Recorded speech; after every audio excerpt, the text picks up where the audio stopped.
आयुष्यात जेव्हा काही वाईट गोष्टी घडतात तेव्हा आपण आपल्या मागच्या जन्माला दोष देतो. काय कुणास ठाऊक मी मागच्या जन्मी काय पाप केलं होतं ते दुःख मला ह्या जन्मी सोसावं लागतं आहे.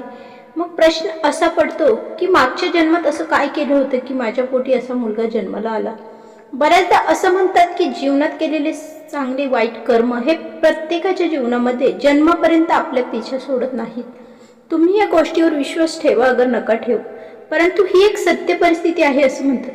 आपल्याला जे काही मिळालं आहे ते सर्व आपल्या कर्माचे फळ आहे आणि जे काही भोगावे लागणार आहे ते सुद्धा आपल्या कर्माचे आणि वाईट कर्माचंच फळ आहे असंही म्हणतात. ही सर्व गोष्ट एका कथेतून ऐकलेली आहे. मी तुम्हाला एक कथेमार्फत ते समजावण्याचा प्रयत्न देखील करणार आहे.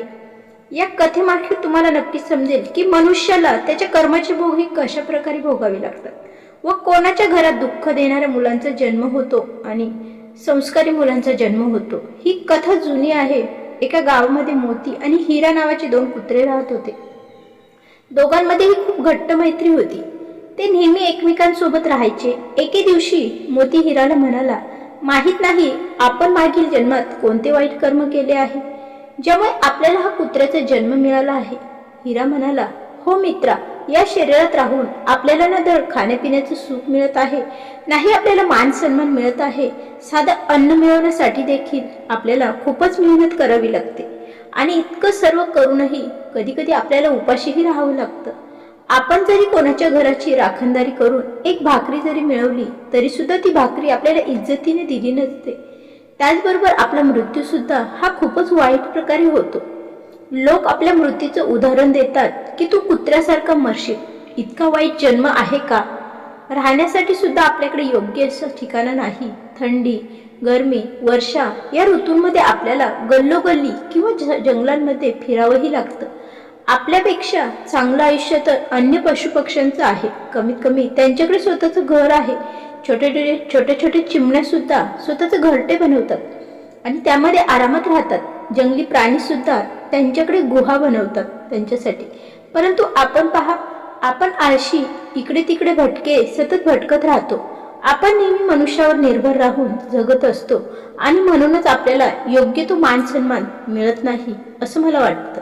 विद्वान लोक बघणं नेहमीच म्हणतात की परक्यांच्या घरात राहणे आणि दुसऱ्यांच्या भाग्यावर आपलं जीवन हे निर्भर करणे सर्वात मोठं त्रासदायक गोष्ट आहे. आपण स्वतंत्र राहूनही कोणतेही काम करू शकत नाही आणि हीच आपल्या सर्व कुत्र्यांची सर्वात मोठी कमजोरी देखील आहे. आपण नेहमीच दुसऱ्यांच्या घरात राहू इच्छित असतो आणि दुसऱ्यांच्याच उपकारावर जगतही असतो. या सर्वांमुळे घडतं असं की आपल्याला भलेही जेवण मिळत असेल परंतु ते इज्जतीचं मिळत नाही. जर आपण आत्मनिर्भर असतो तर आपला सुद्धा या समाजात मान सन्मान असता. मोती म्हणाला, मित्रा, तू अगदी बरोबर म्हणत आहेस. थोडीफार इज्जत तरी आपण कमावलीच पाहिजे. तरी सुद्धा आपल्यातला एकता ही आपल्यात नाहीच ना. आपलेच आपल्या एकमेकांना चावत असतात. असा जन्म मिळाल्यामुळे मला पश्चातापच वाटत आहे बघ. हे मित्रा, आपण आता तीर्थयात्रेला भेट देऊन आपले येणारे पुढचे जन्म हे सुधारले पाहिजेत. या श्वान शरीराचा त्याग करायला हवा.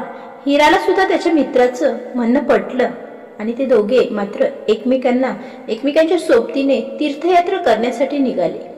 त्यांना रस्ता तर ठाऊक नव्हताच, परंतु देवाचं नामस्मरण करून ते पुढे पुढे चालत होते. कारण म्हणतात ना की बलवानासाठी कोणतेही काम कठीण नसते, परिश्रमासाठी कोणतेही स्थान हे दूर नसते आणि विद्वानांसाठी कोणतीही जागा ही विदेश नसते आणि गोड बोलणाऱ्याला तर कोणीही परखा नसतो. आता हिरा आणि मोती हे दोघेही तीर्थयात्रेसाठी यात्रा करण्यासाठी निघाले. चालता चालता संध्याकाळ झाली. त्यांना एका गावात एका झाडाखाली ते बसले, थांबले. ते थकले होते, चालून चालून ते थकले, त्यामुळे ते एका झाडाखाली थांबले. त्या दोघांनाही जोराची भूक देखील लागली होती. तेव्हा त्यांनी पाहिले की शेजारीच एक ऊसाचा मळा होता ज्यामध्ये खूप सारे उंदरं इकडून तिकडून उड्या मारत होते. मोठे मोठे उंदीर पाहून मोतीच्या तोंडाला तर पाणीच सुटले.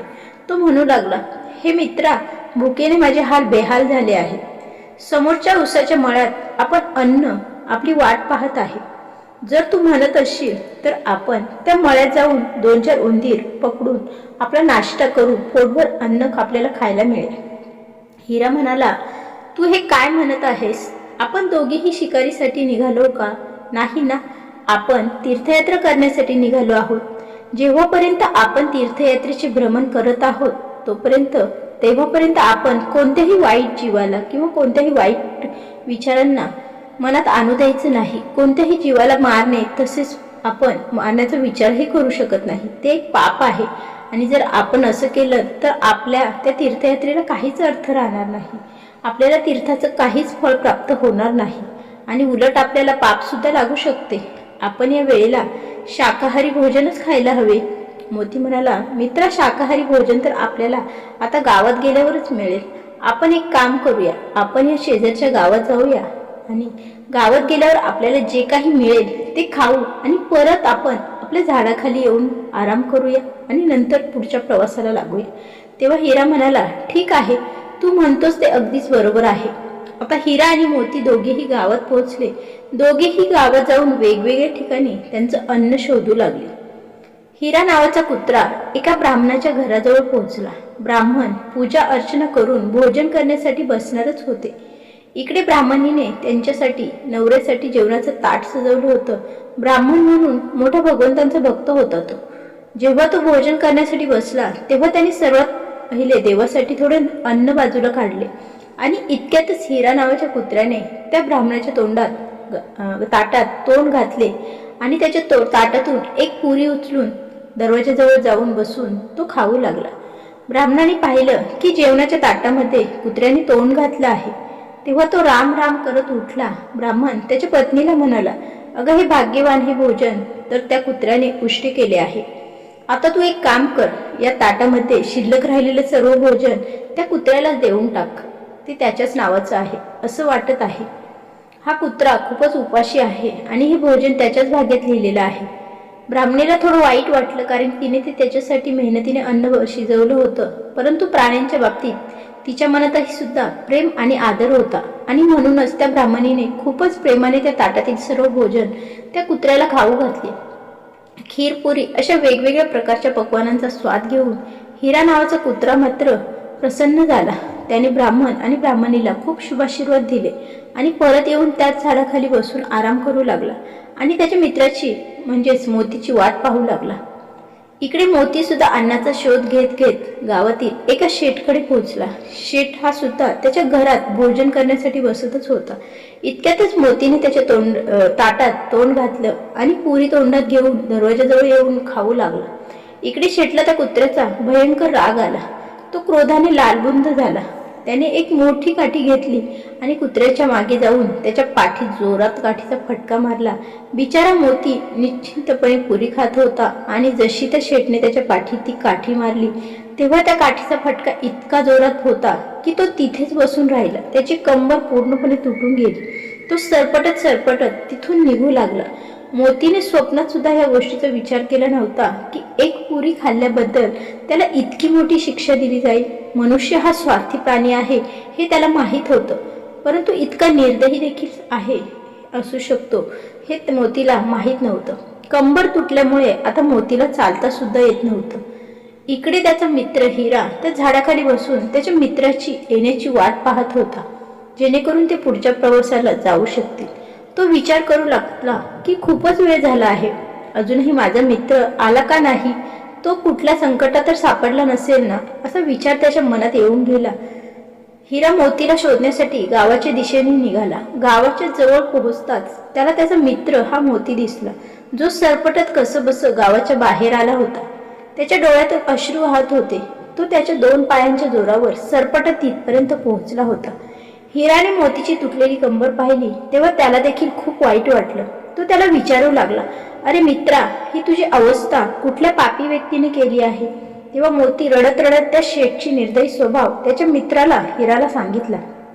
शेठचा दृष्ट स्वभाव जाणल्यानंतर हिराला देखील खूप राग आला, परंतु तो सुद्धा काही करू शकत नव्हता। तो एका मुका प्राणी होता ना। मोती म्हणाला, हे मित्रा, आता माझं जगणं आणि मरण एकच झालं आहे। शेठने माझी कंबर तोडली आहे, त्यामुळे मी आता तीर्थयात्रा सुद्धा करू शकत नाही। आता या तुटलेल्या कंबरेसोबत मी आणखी जगू शकत नाही, इच्छितही नाही। मला तू कसं तरी इथून घेऊन चल आणि आता मला माझ्या प्राणाचा त्याग करायचा आहे। हिरा मोतीला तिथून घेऊन दूर निघून गेला आणि मोतीने एका नदीत उडी मारून त्याच्या प्राणाचा त्याग केला. हिराने सुद्धा आपल्या मित्राच्या विरहाने मित्राच्या सोबत प्राणत्याग करण्याचा निश्चय केला आणि अशा प्रकारे ते दोन्ही कुत्रे नदीमध्ये उडी मारून त्यांच्या प्राणाचा त्याग करतात. तीर्थयात्रा करण्याच्या उद्देशाने ते निघाले होते, त्यामुळे देवाने त्यांचे सर्व पाप तेव्हाच माफ केले होते. चांगल्या विचारसरणी देखील आपल्याला एक चांगलं कर्म घडवते आणि त्या दोघांनाही मनुष्य शरीरामध्ये पाठवण्याचा देवाने निश्चयही केला होता. देवाच्या कृपेनेच हिराने त्याच ब्राह्मणाच्या घरात जन्मही घेतला आणि मोतीने त्याच शेठच्या घरी जन्म घेतला. योगायोगाने दोघांच्या घरी दोघेही पहिलेच मूल होते. खूप काळानंतर शेठच्या घरात एका पुत्राचा जन्म झाला होता. हाच आनंद शेठने खूप मोठ्या उत्साहाने देखील साजरा केला होता. पूर्ण नगरात त्याने मेजवानी दिली. अजून त्याच्या आनंदाला सुरुवात झाली होती की शेठला बातमी मिळाली की त्याला त्याच्या व्यापारामध्ये खूप मोठे नुकसान झाले आहे आणि त्याच्या गोदामाला देखील आग लागली आहे. हे पाहून शेठला खूप मोठा धक्का बसला. अजून शेठ त्या धक्क्यातून सावरलाच नव्हता की त्याच्या पत्नीला एक मोठा आजार झाला. शेठची सर्व संपत्ती पत्नीच्या उपचारांमध्ये संपूर्णही गेली. इकडे हिरा जेव्हा मुलगा बनून ब्राह्मणाच्या घरी जन्माला आला तेव्हा मात्र पुत्राचा जन्म झाला म्हणून ब्राह्मण मात्र खूप आनंदी होते.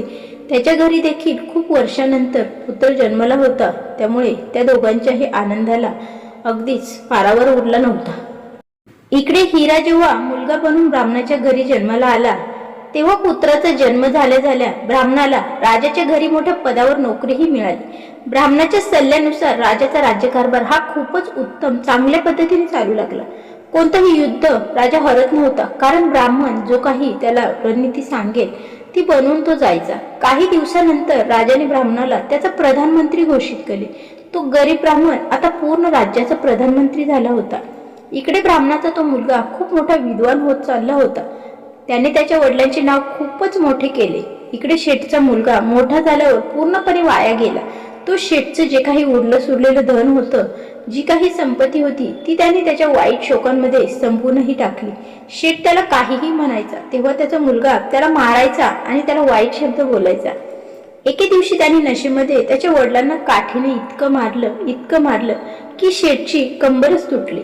आता तर तो शेठ चालू सुद्धा शकत नव्हता. पूर्ण दिवस घरात झोपूनच ती त्याने केलेल्या कुकर्माची शिक्षा भोगत होता. मागच्या जन्मीचं ते एक पाप होतं. एके दिवशी शेठ त्याच्या पत्नीला म्हणाला, हे भाग्यवान, माहित नाही आपण कोणते पाप केले होते मागच्या जन्मी, ज्यामुळे आपल्या घरात हा असा पुत्र जन्माला आला आहे. असा मुलगा असण्यापेक्षा मला मुलगा नसलेलाच बरा होता. तेव्हा त्याची पत्नी म्हणाली, तुम्हाला आठवते का की तुम्ही एका कुत्र्याच्या पाठीत काठी मारून त्याची कंबर मोडली होती आणि कदाचित त्याच पापाची शिक्षा आपल्या दोघांना मिळत आहे. असं म्हणतात ना, आपल्या चांगल्या कर्माचं फळ हे आपल्याला कधी ना कधी वेळ आल्यानंतर चांगलं किंवा वाईट संतान हे मिळून आपल्याला भोगावंच लागतं. आपले पाप पुण्याचं आपल्या घरात मुलगा मुलगी बनून जन्म घेत असतात, पण संतान सुख देणारी असेल तर चांगल्या कर्माचं फळ आहे आणि संतान जर दुःख देणारी असेल तर समजून जायचं की हे आपल्या वाईट कर्माचं फळ आहे. अशा प्रकारे तो शेठ त्यांच्या कर्माचं आठवत असतं. रोजच्या रोज तडफडत होता, तसं ते करावं लागत होतं. जसं भरावं तसं करावं. मित्रांनो, असा हा व्हिडिओ एका कथेतून मी तुमच्यासोबत शेअर केला आहे. व्हिडिओ कसा वाटला, कथा तुम्हाला कशी वाटली, जर ही कथा तुम्हाला आवडली असेल तर व्हिडिओला लाईक करा. चॅनलला नवीन असाल तर थॉट्सच्या चॅनलला सबस्क्राईब करा. पुन्हाच अशा एखाद्या नवीन व्हिडिओला घेऊन लवकरच भेटूया. तोपर्यंत धन्यवाद.